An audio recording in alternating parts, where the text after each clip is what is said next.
നമ്മുടെ ക്ലാസ്സുകളിൽ എപ്പോഴും ഓരോ പഠിപ്പിസ്റ്റുകൾ ഉണ്ടാവില്ല.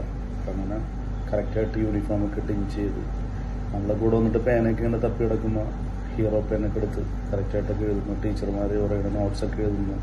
ഇടയ്ക്ക് ഡൗട്ട് ചോദിക്കുന്നു. എക്സാമിൻ്റെ ഇടയ്ക്ക് കൂടുതൽ എക്സ്ട്രാ ഷീറ്റൊക്കെ വാങ്ങിക്കുന്നു. നമ്മുടെ മറ്റേ തണ്ണിമത്ത ദിനങ്ങളിൽ ഏതാണ്ട് അവധിയുള്ള പീരീഡിൽ PT പീരീഡിൽ കെമിസ്ട്രി പിടിച്ചോട്ടെന്നൊക്കെ ചോദിക്കുകയാണ്. അങ്ങനത്തെ ഭയങ്കര ഒബീഡിയൻ്റ് ഭയങ്കര കറക്റ്റായിട്ടുള്ള സ്റ്റുഡൻ്റാണ് ഹംസമോൻ. പേരെടുത്ത് പറയണമെന്ന് വിചാരിക്കരുത്. കാരണം വെച്ചാൽ ഇത്ര വർഷം കഴിഞ്ഞ് ഓരോരുത്തരൊരു പൊസിഷനിലെത്തി.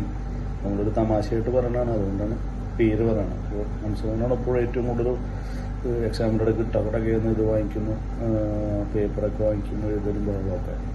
അപ്പോൾ ഒരു എക്സാമിന് നമുക്കന്ന് ഓർമ്മയുണ്ടാവും, നിങ്ങൾക്കറിയില്ല. ലാസ്റ്റ് ഇങ്ങനെ ഒരു 4 ഉണ്ടാവും. അതിൽ ഇന്ന ക്വസ്റ്റ്യൻ ഓർ അടുത്ത ക്വസ്റ്റ്യൻ, പിന്നെ രണ്ടാമത്തത് അങ്ങനെ 8 ക്വസ്റ്റ്യൻ തരും ഓറിട്ട് അതിൽ 4 എഴുതണം. അപ്പോൾ ഒരു എക്സാം എഴുതി തുടങ്ങി ഒരു മണിക്കൂർ കഴിഞ്ഞപ്പോൾ ഹംസമോൻ പേപ്പറൊക്കെ കൊടുത്തപ്പോൾ എല്ലാവരും കൂടെ നോക്കണം, ഹംസമോൻ ഇത്ര പെട്ടെന്ന് പേപ്പർ കൊടുത്തു, എന്ത് പറ്റി? പുള്ളി ഇറങ്ങിപ്പോയി.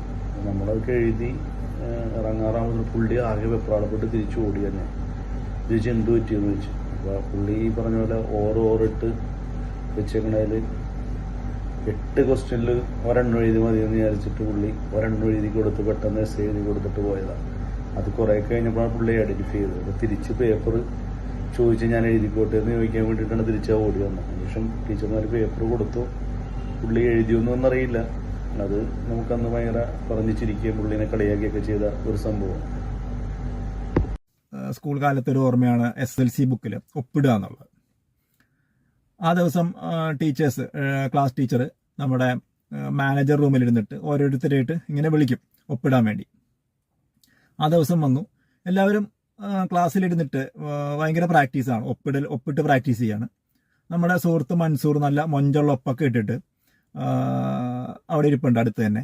അപ്പോൾ ഇവൻ്റെ ഒപ്പിലേക്ക് നോക്കുമ്പോൾ എൻ്റെ സങ്കടം കൂടി വരിക. കാരണം ഞാൻ ഒപ്പിട്ടിട്ട് ശരിയാവണില്ല, എത്ര വരച്ചിട്ടും ഒപ്പ് ശരിയാവണില്ല. ടേൺ വന്നു, ടീച്ചറുടെ അടുത്ത് വന്നു.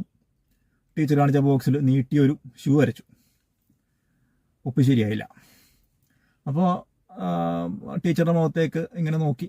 അപ്പോൾ എൻ്റെ മുഖത്തെ ദയനീയാവസ്ഥയും ഒപ്പിൻ്റെ ശോചനീയാവസ്ഥയും കണ്ടിട്ടാണെന്ന് തോന്നുന്നു. ടീച്ചർ ആശ്വസിപ്പിച്ചു, നീ വിഷമിക്കൊന്നും വേണ്ടടാ, ഇതൊന്നും ആയിരിക്കില്ല ഭാവിയിൽ നിങ്ങളുടെ ഒപ്പ്, ഇതൊക്കെ മാറും, അപ്പോൾ വിഷമിക്കൊന്നും വേണ്ട എന്നൊക്കെ പറഞ്ഞ് സമാധാനിപ്പിച്ച് പോയിരുന്ന് പഠിക്കുമെന്നൊക്കെ പറഞ്ഞ് ടീച്ചർ സമാധാനിപ്പിച്ച് വിട്ടു.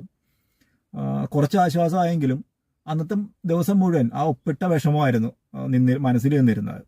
ഇപ്പോഴും ആ ഒപ്പിൽ ചെറിയ മോഡിഫിക്കേഷനൊക്കെ വരുത്തി, ചെറിയ മാറ്റങ്ങളൊക്കെ വരുത്തി ഇപ്പോഴും ആ ഒപ്പ് തന്നെ ഇപ്പോഴും ഉപയോഗിക്കുന്നുണ്ട്.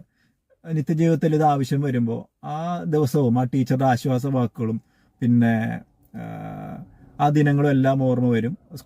സ്കൂൾ ഓർമ്മകളും വരും. നിങ്ങൾക്കുണ്ടാകും ഇതുപോലെ രസകരമായ ഓർമ്മകൾ. നിങ്ങളുടെ രസകരമായ ഓർമ്മകൾ ഷെയർ ചെയ്യുക എത്രയും പെട്ടെന്ന്. നമ്മുടെ റീയൂണിയൻ ദിനത്തിൽ ഉപയോഗിക്കാം രസകരമായ ഓർമ്മകൾ. ബൈ.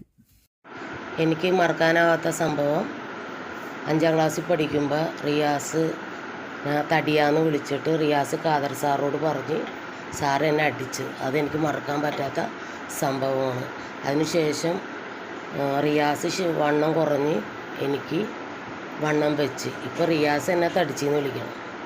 എനിക്കിപ്പോൾ ഭയങ്കര വണ്ണമായി, റിയാസിന് വണ്ണം കുറഞ്ഞു. ഇതാണ് എനിക്ക് മറക്കാൻ പറ്റാത്ത സംഭവം. പിന്നെ ഒരു സംഭവം എന്ന് വെച്ചാൽ, നമ്മുടെ ഫ്രണ്ട്സ് രണ്ടുപേരും സ്നേഹിച്ചപ്പോൾ അവർക്ക് കൂട്ടുനിന്നതിന് വീണ ടീച്ചർ എന്നോട് പറഞ്ഞ് പോസ്റ്റ്മാൻ്റെ പണി എപ്പോൾ കിട്ടിയെന്ന് ചോദിച്ചു. അതും മറക്കാത്തൊരു സംഭവമാണ്. ടീച്ചർ എന്നെ അടിക്കുമെന്ന് പേടിച്ച് പോയൊരു സംഭവമാണ്. പക്ഷെ ആ കൂട്ടുകാരത്തിനോട് ഞാൻ പറഞ്ഞ് എൻ്റെ പേര് പറയരുത്, നിങ്ങളെ ഹെൽപ്പ് ചെയ്ത് ഞാനാണ്, അതുകൊണ്ട് എൻ്റെ പേര് പറയല്ലേ എന്ന് പറഞ്ഞു. ഫ്രണ്ട്സ് എൻ്റെ പേര് പറഞ്ഞില്ല. അപ്പോൾ അതൊക്കെ ഒരു മറക്കാൻ പറ്റാത്ത സംഭവമാണ്.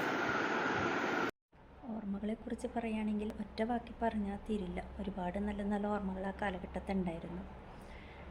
എനിക്കിഷ്ടപ്പെട്ട സ്ഥലം ബാക്ക് ബെഞ്ചായിരുന്നു. ബാക്ക് ബെഞ്ചിലിരുന്ന ഉദ്ദേശം എന്ന് പറഞ്ഞാൽ ക്ലാസ് റൂമിലെ ഫുള്ള് കാണുകയും ചെയ്യാം, കൂട്ടുകാരോട് ക്ലാസ് ടൈമിൽ വർത്താനം പറയുകയും ചെയ്യാം എന്ന ഉദ്ദേശം ഉണ്ടായിരുന്നു. പക്ഷേ എൻ്റെ ആഗ്രഹം നടക്കാറില്ല. എല്ലാ വർഷവും ടീച്ചേഴ്സ് മാറ്റി വേറെ എവിടെയെങ്കിലും കൊണ്ട് ഇരുത്തും. അതുപോലെ 10ാം ക്ലാസ് എത്തിയപ്പോൾ ഞങ്ങളുടെ ക്ലാസ് ടീച്ചർ ബാബു സാറായിരുന്നു. ബാബു സാറ് ബാക്ക് ബെഞ്ചിലിരുന്ന് തന്നെ സെക്കൻഡ് ബെഞ്ച് പഠിപ്പിസ്റ്റുകളുടെ അടുത്ത് കൊണ്ടേ ഇരുത്തി. 1-2 ദിവസം ഞാനവിടെ അഡ്ജസ്റ്റ് ചെയ്തിരുന്നു. 3-ാമത്തെ ദിവസം തൊട്ട് ഒരു അസ്വസ്ഥത.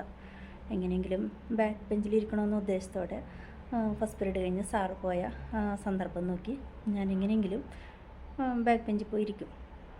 ഒരാഴ്ച ഇങ്ങനെ പോയി. കുറച്ച് ദിവസം കഴിഞ്ഞപ്പോൾ എന്ത് പറ്റിയെന്ന് പറഞ്ഞാൽ, ഒരു ദിവസം ബാബു സാർ ഫസ്റ്റ് പീരീഡ് എടുത്ത് പോയി.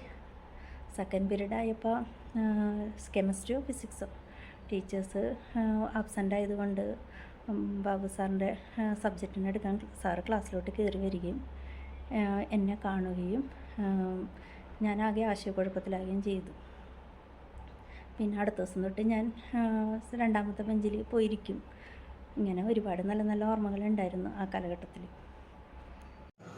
എനിക്ക് പെട്ടെന്ന് മനസ്സിലേക്ക് ഓർമ്മ വന്നത് സ്കൂളിലേക്ക് എത്തണ ഒരു സംഭവമാണ്. അത് അസംബ്ലി തുടങ്ങുന്നതിന് മുമ്പ് എത്രയും വേഗം സ്കൂളിൽ എത്തണോ എന്നുള്ളത്, പക്ഷേ സാധിക്കണില്ല. അത് മിക്കപ്പോഴും സാധിക്കാറില്ല. എൻ്റെ വീട് വാഴക്കാലിലാണ്. ഇപ്പോഴും ഞാൻ താമസിക്കുന്നത് വാഴക്കാലം തന്നെയാണ്. ഇന്നത്തെ പോലെ അന്നൊന്നും ബസ്സുകളൊക്കെ കുറവാണ്. അപ്പം കിട്ടുന്ന ബസ്സിൽ കയറാൻ നോക്കുമ്പോൾ തിരക്കായിരിക്കും. പിന്നെ എങ്ങനെയൊക്കെയോ ഉന്തിയും തള്ളിയും കയറി നോർത്തിലെത്തി. അവിടെ നിന്ന് പിന്നെ 1 കിലോമീറ്ററോളം ഉണ്ടെന്ന് തോന്നുന്നു സ്കൂളിലേക്ക്. ഓടും. അപ്പോഴും ആ ഓട്ടത്തിൻ്റെ ആ ഭീതിയും ഭയമൊക്കെ ഇങ്ങനെ നെഞ്ചിലിങ്ങനെ ഇങ്ങനെ ഇങ്ങനെ ഭയങ്കര ബുദ്ധിമുട്ടാണ്. അത് പറയാൻ പറ്റില്ല. അത് അവിടെ കിതച്ചും സ്കൂളിൻ്റെ വാതിക്കയിലെത്തുമ്പോൾ ചിലപ്പോൾ അസംബ്ലി തുടങ്ങിയിട്ടുണ്ടാവും, ചിലപ്പോൾ അസംബ്ലി തുടങ്ങിയിട്ടുണ്ടാവില്ല. അപ്പോഴും പ്രിൻസിപ്പാൾ, നമ്മുടെ ഹെഡ് മാസ്റ്റർ സാറ് എവിടെ നിൽക്കണം വടിയായിട്ട്, ഒരു പേടിയായിട്ട് നമ്മൾ ആ ഉള്ളിലേക്ക് സ്കൂളിലേക്ക് കയറി ചെല്ലണത്. അതിപ്പോഴും അതൊരു ഭീതിയായിട്ട് തന്നെയാണ് എനിക്കത് മനസ്സിലുള്ളത്. ഒരുപാട് ഓർമ്മകളുള്ള സ്കൂളല്ലേ. അപ്പോൾ എൻ്റെ മനസ്സിലേക്ക് ഓടി വന്നൊരു കാര്യം, ഒരു 101-ലാണെന്ന് തോന്നുന്നു ഈ സംഭവം. അന്ന് സ്കൂളിൽ നിന്ന് സാക്ഷരതയുടെ ഒരു റാലി ഉണ്ടായിരുന്നു. അതിനെ നമ്മളെ സ്കൂളിൽ നിന്ന് കൊണ്ടുപോയത് നമ്മുടെ PT സാറാണ്. അപ്പോൾ സാക്ഷരതയുമായി ബന്ധപ്പെട്ട് കുറച്ച് മുദ്രാവാക്യങ്ങൾ പോലെ ഒരു ചെറിയൊരു നോട്ട് തന്നിട്ടുണ്ടായിരുന്നു. അത് നമ്മൾ പയ്യെ പറഞ്ഞുകൊണ്ട് പോകുന്നുണ്ട്. പിള്ളേരൊന്നും അത് ഏറ്റ് വിളിക്കണ്ടായിരുന്നില്ല. അങ്ങനെ നിൽക്കുമ്പോഴാണ് ഞാനും രതീവും ജബ്ബാറും സായിദും ആ ഒരു ഗ്യാങ് ഞങ്ങൾ പുറയിൽ തന്നെ ആയിരുന്നു. തൊട്ട് പുറയിൽ സെയിൻറ്റ് ആഗസ്റ്റിൻ ആണ്. രതീവാണ് എന്നോട് പറഞ്ഞത്, നമുക്ക് വേറൊരു മുദ്രാവാക്യം വിളിക്കാം. അപ്പോൾ ഞാൻ ചോദിച്ചത് എന്താ? നാമണേ നക്കമണേ നമുക്ക് മണേ ഗണേശ കരിക്കും വെള്ളം ഗണേശ എന്ന് പറഞ്ഞു. ഇത് പറഞ്ഞതോടുകൂടി കുട്ടികൾക്കെല്ലാം വളരെ ഹാപ്പിയായി. അപ്പോൾ കുട്ടികൾ നമ്മൾ ഈ സാക്ഷരതയുമായി ബന്ധപ്പെട്ട് പറയുന്ന മുദ്രാവാക്യം പറഞ്ഞിട്ട് ആരും അങ്ങോട്ട് പറയാനില്ല. അപ്പോൾ ഇത് പറഞ്ഞു കഴിഞ്ഞപ്പോഴേക്കും എല്ലാവരും അങ്ങോട്ട് വിളിക്കുകയാണ്. PT സാർ എന്നോട് വന്നിട്ട് പറഞ്ഞു, എടാ ഇത് പറയാൻ പാടില്ല, ഇത് നമുക്ക് ഇതുമായിട്ട് ബന്ധപ്പെട്ട സാധനങ്ങളൊന്നും ഇത് പറയരുതെന്ന് പറഞ്ഞിട്ട് നമ്മളതൊന്നും കേട്ടൊന്നുമില്ല. നമ്മളത് പറഞ്ഞ് ആ പരിപാടിയും കഴിഞ്ഞ് സ്കൂളിലേക്ക് പോന്നു. പിറ്റേ ദിവസം നാടകത്തിൻ്റെ റിഹേഴ്സലും കഴിഞ്ഞ് അന്ന് ചന്ദീരാൻ കളിക്കുന്ന സമയമാണ്. സ്റ്റെയർ കയറിയിട്ട് നേരെ ചെന്നത് വലിയൊരു സിംഹത്തിൻ്റെ മടയിലായിരുന്നു നമ്മുടെ ഹെഡ് മാസ്റ്റർ. പുള്ളിയെ അവിടെ തടഞ്ഞു നിർത്തി. എന്നെ മാത്രം നിർത്തിയുള്ളൂ, ബാക്കിയുള്ളവരെ അകത്തേക്ക് പോയി. എന്നോട് പറഞ്ഞ്, നിൻ്റെ പേരെന്താ? പേരൊക്കെ പറഞ്ഞു. നീ ഇന്നലെ റാലിക്ക് പോയിട്ട് ഗൊങ്ങിണി ഭാഷയിലെന്തോ മുദ്രാവാക്യമൊക്കെ വിളിക്കണ്ടായിരുന്നല്ലോ. അപ്പോൾ സത്യം പറഞ്ഞാൽ ഈ രതീവ് പറഞ്ഞു തന്ന ഈ ഒരു ഭാഷ ഈ സാറ് പറഞ്ഞ പോലെ ഗൊങ്ങിണി ഭാഷയാണെന്ന് ആണ് ഞാൻ വിചാരിക്കുന്നത്. PT സാർ ഇത് അങ്ങനെ തന്നെയെന്ന് നമ്മുടെ ഹെഡ് മാസ്റ്ററോട് പറഞ്ഞിട്ടുണ്ടായിരുന്നു. എന്നെ കുറേ അങ്ങോട്ട് ഫയർ ചെയ്തു. പറഞ്ഞാൽ ഈ യൂത്ത് ഫെസ്റ്റിവൽ കഴിയുമ്പോഴേക്കും നിന്നെയൊക്കെ ഞാനിവിടെ നിന്ന് പുറത്താക്കും, TC തന്ന് വിടുമെന്നാണ് പറഞ്ഞത്. ആകെ ഡസ്പായി. പക്ഷേ നാടകം പുള്ളിക്ക് വളരെ ഇഷ്ടമായി. എന്ന് പറഞ്ഞാൽ വളരെ ഇഷ്ടമായി. പുള്ളി ഞങ്ങളെ വിളിച്ച് എല്ലാവരും സാറിൻ്റെ റൂമിൽ എത്തിയിട്ട് കുറേ അപ്രീഷിയേറ്റ് ചെയ്യുകയുണ്ടായി. അത് കഴിഞ്ഞപ്പോഴാണ് സത്യം പറഞ്ഞാൽ ഒരു സമാധാനമായത്. അങ്ങനെ ഒരു വലിയൊരു സംഭവം ഇപ്പോൾ വളരെ നിസ്സാരമായിട്ട് തോന്നുമെങ്കിലും അങ്ങനെ ഒരു സംഭവം അവിടെ ഉണ്ടായിട്ടുണ്ട്. നമസ്കാരം. എൻ്റെ സ്കൂൾ കാലത്തിൽ മറക്കാൻ പറ്റാത്തതും രസകരമായ ഒരു സംഭവം എന്ന് പറയുന്നത്, സ്പോർട്സിന് ഓട്ടം, ലോങ് ജമ്പ്, ഹൈ ജമ്പ് ഇതിനൊക്കെ ചേരുമായിരുന്നു. അപ്പോൾ നമ്മുടെ PT സാറ് ജേക്കബ് സാറിന് ഭയങ്കര പ്രതീക്ഷയായിരുന്നു. അങ്ങനെ ഒരു 10 പേരെ സീനിയർ ജൂനിയർ വേറെ സ്കൂൾ ക്ലാസ്സിൽ നിന്നൊക്കെ ഉണ്ടായിരുന്നു. അങ്ങനെ 10 പേരെ സെലക്ട് ചെയ്ത് ഞങ്ങളെല്ലാ പരിപാടിക്കും ഫസ്റ്റൊക്കെ കിട്ടുമായിരുന്നു. അപ്പോൾ അതുകൊണ്ട് ഞങ്ങളെ സെലക്ട് ചെയ്ത് വൈകിട്ട് സ്കൂൾ വിട്ടതിന് ശേഷം ട്രെയിനിങ് ഒക്കെ തരുമായിരുന്നു. അപ്പോൾ ട്രെയിനിങ്ങിൻ്റെ ഇടയ്ക്ക് ഒരു സംഭവം ഉണ്ടായെന്ന് വെച്ച് കഴിഞ്ഞാൽ പാൻറ്റും ഷർട്ടൊക്കെ ഊരി വെച്ച് നിക്കറും കയ്യില്ലാത്തൊരു വെള്ള ബനിയാനാണ് അതിട്ടുകൊണ്ടാണ് മത്സരത്തിൽ ഇതിലൊക്കെ ട്രെയിനിങ്ങിലൊക്കെ പങ്കെടുക്കുന്നത്. അപ്പോൾ ഞാൻ എൻ്റെ ഒരു ഫ്രണ്ടിൻ്റെ ബാഗിലാണ് ഇത് വെച്ചത്. അപ്പോൾ ഈ പരിപാടി ഇത് നടന്നുകൊണ്ടിരിക്കുന്ന സമയത്ത് ഇവൻ എന്തോ അത്യാവശ്യമായിട്ട് നേരത്തെ പോയി. അപ്പോൾ ഇവൻ്റെ ബാഗിലുണ്ടായിരുന്നു ഇതും കൊണ്ട് പോയി കളൻ. അപ്പോൾ ഈ വൈകിട്ടായപ്പോഴത്തേക്കും ഇതൊക്കെ കഴിഞ്ഞ് ഞാൻ തിരിച്ചു വന്നപ്പോഴത്തേക്കും എൻ്റെ നിക്കറും ബനിയാനും മാത്രമേ ഉള്ളൂ, പാൻറ്റും ഷർട്ടൊക്കെ അവൻ കൊണ്ടുപോയി. പിന്നെ അതിട്ട് തന്നെ വീട്ടിലേക്ക് പോയി. അവിടെ പുല്ലേപ്പിടിയിലാണല്ലോ, കുറച്ച് നടക്കാനേ ഉള്ളൂ, എന്നാലും റോട്ടിൽ കൂടെയും പോകണ്ടേ. അപ്പോൾ പോണ വഴിക്ക് പലരും എന്നെ ഫോർണിസേ എന്നൊക്കെ പറഞ്ഞ് കളിയാക്കി. കുഴപ്പമൊന്നുമില്ല, പോട്ടെന്ന് വിചാരിക്കാം. പക്ഷേ എനിക്ക് തോന്നുന്ന അതിന് ശേഷം ഒരിക്കൽ ബർമുഡ എന്നുള്ളൊരു പ്രസ്ഥാനം തന്നെ വന്നത്, അങ്ങനെ ഒരു കണ്ടുപിടുത്തം വന്നതെന്ന് തോന്നണം. അപ്പോൾ അങ്ങനെ ഒരു സംഭവം ഉണ്ടായിട്ടുണ്ട്. പിന്നെ അതുകൂടാതെ സാറ് അത് ഞങ്ങളെ ട്രെയിൻ ചെയ്ത് ചേർത്തലയിൽ ഒരു സ്കൂളിൽ ഇതേപോലെ ഓടാൻ കൊണ്ടുപോയി. അപ്പോൾ ഇവിടെ നിന്ന് അവിടെ പോയി സാധാരണ ഷൂസൊക്കെ ഇട്ടുകൊണ്ടാണ് പോയത്. ഞങ്ങളവിടെ ചെന്നപ്പോൾ ചേർത്തലയിൽ കൽപ്പൊടിയും അവിടെ ഒരു ചെറിയ കല്ലും ഉണ്ട് കൽപ്പൊടിയിൽ. അവിടെ ഗ്രൗണ്ട് ഫുള്ള് അതാണ്. ഞങ്ങൾ ഈ പ്ലാസ്റ്റിക്കിൻ്റെ ഷൂസും സാധാരണ മറ്റേ ഈ ഒരു നേവി ബ്ലൂ കളറ് ക്യാൻവാസ് ഷൂവാണ്, അങ്ങനെ ഒരു ഷൂസ് ഉണ്ടായിരുന്നു, അതൊക്കെ ഇട്ടാണ് പോയത്. അവിടെ ചെന്ന് ഓടാൻ പറ്റണ്ട. പിന്നെ അതിന് ഷൂസൊക്കെ ഊരിയിട്ട് ഷൂസ് ഇല്ലാതെ ഓടി നോക്കി, പക്ഷെ എന്നിട്ടും പറ്റുന്നില്ല. അവിടെ വന്നേക്കണവരെല്ലാം ബൂട്ടിട്ടൊക്കെയാണ് വന്നത്. അപ്പോൾ ഒന്നിലും വിജയിച്ചില്ല. അവസാനം പുള്ളി ഞങ്ങൾക്ക് രാവിലെ ഒടുങ്ങിയുള്ള വെളുപ്പിനെ പോയതാണ്. രാവിലെ ഒടുങ്ങിയുള്ള ഫുഡും കാര്യങ്ങളൊക്കെ വാങ്ങിച്ചു തന്നു. ഉച്ചക്ക് ബിരിയാണിയും വാങ്ങിച്ചു തന്ന് തിരിച്ചു പോകുന്നു. നേരത്തെ തിരിച്ചു പോകുന്ന കാര്യം എന്ന് വെച്ച് കഴിഞ്ഞാൽ ആർക്കും ഒന്നും ചെയ്യാൻ പറ്റിയില്ല. അങ്ങനത്തെ ഒരു ഇതാണ് എനിക്ക് പെട്ടെന്ന് ഓർമ്മ വന്നത് ഒരു കാര്യം. ഓക്കെ.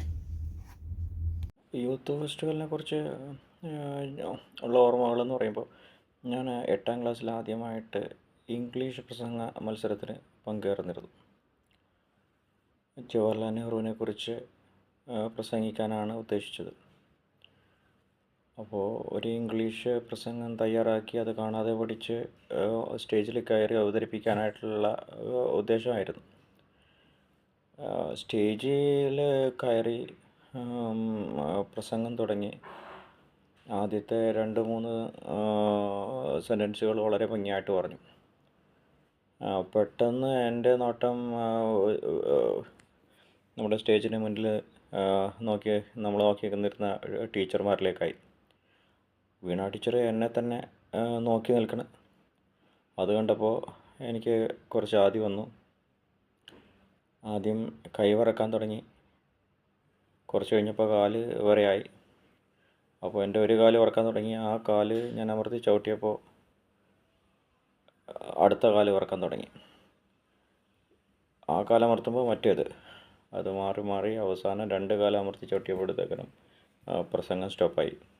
അങ്ങനെ പ്രസംഗം പകുതിക്ക് വെച്ച് നിർത്തി സ്റ്റേജിൽ നിന്ന് ഇറങ്ങി വന്ന ഒരു ഓർമ്മയുണ്ട്.